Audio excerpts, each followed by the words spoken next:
दोस्तों नमस्कार, आपका स्वागत है हमारे चैनल वेब सफर में। तो लॉन्ग वीकेंड पर हमने तय किया कि हम करेंगे वैली ऑफ फ्लावर्स और हेमकुंड साहिब ट्रैक। इसे पूरा करने में जनरली आपको 5 से 6 दिन लगते हैं और इसका पूरा आइटिनरी कुछ इस तरीके से रहता है। डे 1 आप ट्रैवल करते हैं हरिद्वार या ऋषिकेश से गोविंद घाट के। डे 2 आप गोविंद घाट से पुलना शेयर्ड कैब में जाते हैं। सेम डे पर आप पुलना से घांगरिया के लिए ट्रैक करते हैं, जो करीब 12 से 13 किलोमीटर का अपहिल ट्रैक है और इस दौरान आप करीब 1 किलोमीटर का एलिवेशन कवर करते हैं। डे 3 घांगरिया से वैली ऑफ फ्लावर्स और वापस। इसमें आपको करीब 500 मीटर का एलिवेशन अटेन होता है। ओवरऑल ट्रैकिंग आना जाने का मिला के करीब 12 से 13 किलोमीटर की रहती है और उसमें यह भी डिपेंड करता है कि आप वैली के अंदर कितना जाते हैं, जिसमें हम आगे भी बात करेंगे। डे 4 घांगरिया से हेमकुंड एंड बैक। तो इसमें करीब 12 किलोमीटर लगता है और इन 12 किलोमीटर में आप 1300 मीटर का ऑल्टीट्यूड कवर करते हैं। तो ये थोड़ा स्टीप है, इसलिए थोड़ा डिफिकल्टी होती है, मगर it's a good track. Terrain wise valley of flowers का ट्रैक थोड़ा ज्यादा टिपिकल है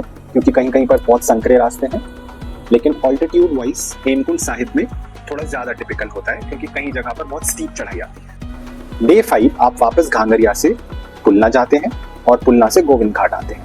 करीब 13 किलोमीटर का डाउनहिल रहता है। सेम डे आप चाहें तो शेयर टैक्सी करके बद्रीनाथ भी जा सकते हैं और डे 6 आप वापस हरिद्वार ऋषिकेश पहुंच सकते हैं। इस वीडियो में हम घांगरिया तक का सफर साथ में तय करेंगे। तो हम लोगों ने हरिद्वार टू हरिद्वार का पैकेज बुक किया, यानी हरिद्वार से वैली ऑफ फ्लावर्स और हेमकुंड साहिब और वापस हरिद्वार। हमने जिनसे बुक किया उनका लिंक मैं आपको डिस्क्रिप्शन में दे दूंगा, मगर कुल मिलाकर ये 9000 रुपीज का आपको पड़ा पर पर्सन। इसमें आपका 6 डे ट्रैवल, खाना, स्टे सब कुछ इंक्लूडेड होता है। हरिद्वार से गोविंद घाट का सफर करीब 12.5 घंटे का पड़ा और इसमें बीच में हमने बहुत सारी लैंड स्लाइड्स भी देखी। वहां पहुंचकर नेक्स्ट डे हमने गोविंद घाट टू पुलना पहुंचे और अपना ट्रैक शुरू किया। हेलो दोस्तों, तो अभी हम पांडुकेश्वर में हैं और यहाँ से अभी हम निकल रहे हैं गोविंद घाट टू घांगरिया। और यहाँ देखिए बादल कितने खूबसूरत लग रहे हैं पहाड़ों के बीच में। आज हम लोग निकले थे उस समय कल बहुत बारिश हो रही थी, लैंडस्लाइड्स भी बीच में काफ़ी मिली थी जो पहले हुई रखी थी। देखते हैं आगे की जर्नी कैसे होने वाली है, विल कीप यू पोस्टेड। तो दोस्तों अभी हम पुलना पहुंच गए हैं और पहाड़ों में देखिए ये एक पहाड़ पर धूप और एक पहाड़ पर छाया, और अभी हम अपनी जर्नी स्टार्ट करने वाले हैं। This is how we look like, this is our cameraman, hi. और नीचे झरना बह रहा है लगातार, साथ साथ कल की आवाज़ें आती रहती हैं। और this is from where the journey starts.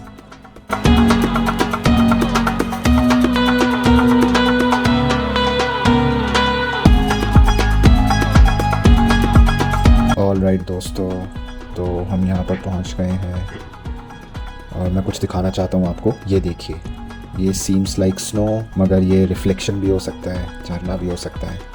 तो क्योंकि ये रास्ता हेमकुंड साहिब की तरफ जाता है, तो यहाँ पर लिखा हुआ है कि ये धार्मिक रास्ता है, तो नशीले पदार्थों का सेवन बिल्कुल ना करें। पूरे रास्ते पर हमें बहुत सारे खच्चर और घोड़े मिले जिन्हें लोग अपने ट्रैवल में यूज करते हैं।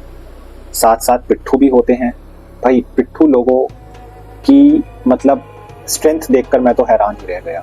जनरली ये लोग नेपाल से आते हैं इस पर्टिकुलर सीजन में और काम करके वापस चले जाते हैं। फाइनली मैं हेलीकॉप्टर वाला शॉट कैप्चर कर पाया। तो कई बार लोग घांगरिया से वापस आते टाइम गोविंद घाट तक के लिए हेलीकॉप्टर सर्विसेज भी लेते हैं।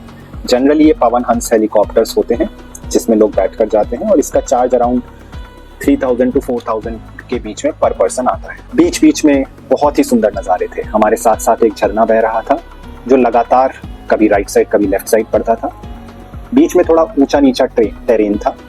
टेरेन मोस्टली सिंपल टेरेन था, कोई ऐसा टेरेन नहीं था कि जहां पर बहुत दिक्कत होगी आपको। आप नॉर्मल हाइकिंग शूज पहनकर ट्रैवल कर सकते हैं, लेकिन 13 किलोमीटर था और अगर आपके पास वेट रहता है तो थोड़ा डिफिकल्ट हो सकता है। तो आप बीच बीच में पॉजेस लेते रहें, पानी पीते रहें। धूप अच्छी निकली थी। अगस्त का महीना valley of flowers Hemkund Sahib के लिए बहुत अच्छा महीना रहता है और मौसम भी ठंडा था, तो आपको पसीने तो आते थे लेकिन उतनी ही जल्दी वो पसीने सूख भी जाते। हमने 7 किलोमीटर के बाद बैठकर पॉज लिया और झरने के पास बैठकर बातें की, कुछ अच्छे शॉट्स बनाए और फोटोज भी क्लिक किए। ट्रैक के बीच में इस तरीके के पॉजेज लेना जरूरी है ताकि आप सिर्फ दूरी पर फोकस ना करके रास्ते का भी मजा ले सकें। एक बहुत important travel tip, Govind Ghat से घांगरिया के ट्रैक में आप उतना ही सामान लेकर चलें जो एकदम एसेंशियल हो। हमारे पास टोटल 3 बैग्स थे, तो हमने एक बैग वहीं गोविंद घाट में रख दिया और हमने 2 बैग ही अपने साथ आगे लेकर गए। एक बैकपैक और एक छोटा बैग, क्योंकि आप ट्रैक कर रहे होते हैं तो कई बार वेट की वजह से आपको थोड़ा डिफिकल्टी हो सकता है, इसलिए आई वुड सजेस्ट कि आप इस चीज़ का खास ख्याल रखें। एक्चुअली में जो हमें 2-3 किलोमीटर्स लग रहा था वो 4-5 किलोमीटर्स था, और लास्ट के 2-3 किलोमीटर्स में एलिवेशन और स्टीप था। तो पहले तो आप चलते फिरते लोगों की बातों का भरोसा ना करें, वो आपको मोटिवेट करने के लिए भी बोल रहे हो सकते हैं हाँ जी बस 2-3 किलोमीटर ही रह गया, लेकिन वो 4-5 किलोमीटर होता है।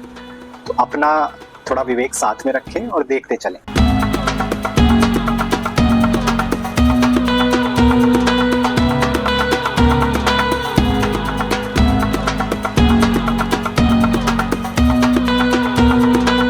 तो दोस्तों ये देखिए लैंडस्लाइड सामने। तो दोस्तों एक चीज़ मैं जो आपको दिखाना चाहता था, ये देखिए सामने सफ़ेद बादल है और एकदम यहाँ कितनी तेज़ी से काले बादल बन रहे हैं, तो लग रहा है बारिश आएगी। ये देखिए दोस्तों 8 किलोमीटर का स्ट्रेच हुआ है और हमारे खिलाड़ी का आगे का थाई मसल का जो मसल है वो स्ट्रेच हो चुका है, तब ये थोड़ा यहाँ पे रिलैक्स कर रहे हैं। लेकिन इन्होंने पूरा रास्ता बिना घोड़े के निकाला है, तो ये गिव अप नहीं करेंगे। इन्होंने बोला है कि अब तो मैं खींचूँगी। वो अलग बात है, वापसी का भी कोई कमिटमेंट नहीं है, तो कमिटमेंट देखा जाएगा क्या होगा।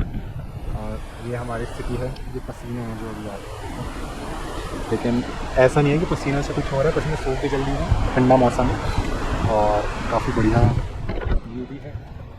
अभी बस लास्ट का 2 किलोमीटर का हमें स्ट्रेच खींचना है, थोड़ा स्टीप लग रहा है देखने में, तो उसे हौले हौले करके खींचेंगे अपन, कोई जल्दी नहीं है।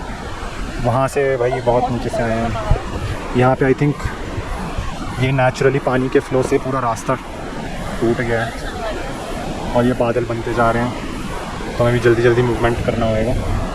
हम देखिए कहाँ से आए हैं, हम वहाँ नीचे से आए हैं जहाँ से अभी वो भैया जी चढ़ रहे हैं धीरे धीरे सामने से, और अभी हमको ऊपर वहाँ जाना है।